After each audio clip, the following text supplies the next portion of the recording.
Hello and welcome to the week ahead from the Financial Times in London. Here are some of the big stories we'll be watching in the coming days. The spotlight will be on North Korea's parliament ahead of two historic summits. We'll find out how the UK economy has fared in the first quarter, and how much have US banks benefited from market volatility. Let's start in North Korea, where its parliament is set to hold its annual meeting on Wednesday, just weeks ahead of the planned summits with South Korea and the US. The Supreme People's Assembly is North Korea's highest state institution, but typically it rubber stamps decisions on issues like the national budget, which are made by the state's powerful Workers' Party. This year's assembly is drawing particular interest around whether the regime will send any messages ahead of the historic summits. North Korea's leader Kim Jong-un is due to meet his South Korean counterpart Moon Jae-in in late April and U.S. President Donald Trump in May, where he is expected to discuss the denuclearization of the Korean peninsula. Here's our chief foreign affairs columnist Gideon Rachman with more on the upcoming summits. On the face of it, it sounds very promising that Kim Jong-un, the leader of North Korea, is talking about the denuclearization of the Korean peninsula. You have to be a little bit cautious though, because his view of how that should happen would involve the removal of American troops, for example, from South Korea, and there's no sign that the Americans are prepared to do that. Nonetheless, this is clearly a crucial diplomatic moment that we're living through. He's had his first visit overseas to see China, a country that essentially has a stranglehold over the North Korean economy and therefore can put a lot of pressure on him. He's about to have his first summit with the South Korean leader, and then he's meeting Donald Trump, which will be an incredible circus, a very dramatic event. It's hard to see, given the country's formal positions, how they will find a way around, but simply the fact of all of these meetings opens up the prospect that something new and dramatic might be about to happen. Now in the UK, we'll have a raft of data coming out that will give the most important sign yet of how the economy has fared in the first quarter of this year. After being the weakest performing nation in the G7 last year, the question is whether there has been a recovery or whether growth rates are still in the Brexit doldrums.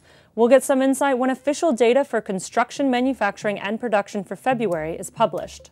Data for these sectors are normally a guide to the overall economic growth rate between December and March. And if the UK's gross domestic product rises above 0.5%, then the hangover from the vote to leave the EU will be said to be passed. But if quarterly GDP rises are below that level, then predictions that the UK economy will struggle to expand faster than 1.5% a year will gain credibility. Here's our economics editor, Chris Giles. The sectoral data we're going to get this week is likely to show a contradictory position for the UK economy. Manufacturing is probably going to be very strong. It's been strong for the last 6 months or so. Construction is likely to be pretty weak. It has also been pretty weak as sort of big building projects have come to an end. Now add that together with some other survey evidence we've had from March showing that snow had a big effect on the economy in March, means the Bank of England's got a whole mess of data it's going to use when making its interest rate decision in May. Most likely, the bank will still raise interest rates from 0.5% to 0.75% on the 10th of May, but there's some doubt of that if the data comes in this week worse than expected. And finally, the return of volatility in the markets is one good reason to look out for solid results from some of the biggest US banks this week. On Friday, JP Morgan Chase and Citigroup are both due to report their quarterly results. Goldman Sachs is expecting total revenues from stock and bond trading at the big Wall Street banks to rise by 6% from a year earlier. Here's Alistair Gray, our US financial correspondent. So it's been a tricky time for investors in financial markets. We've seen swings in asset prices that we haven't seen for some time. But that should be good news for the big Wall Street investment banks, which get a cut each time investors place a trade. Things are looking brighter also in the retail divisions because higher interest rates should allow the lenders to charge borrowers more.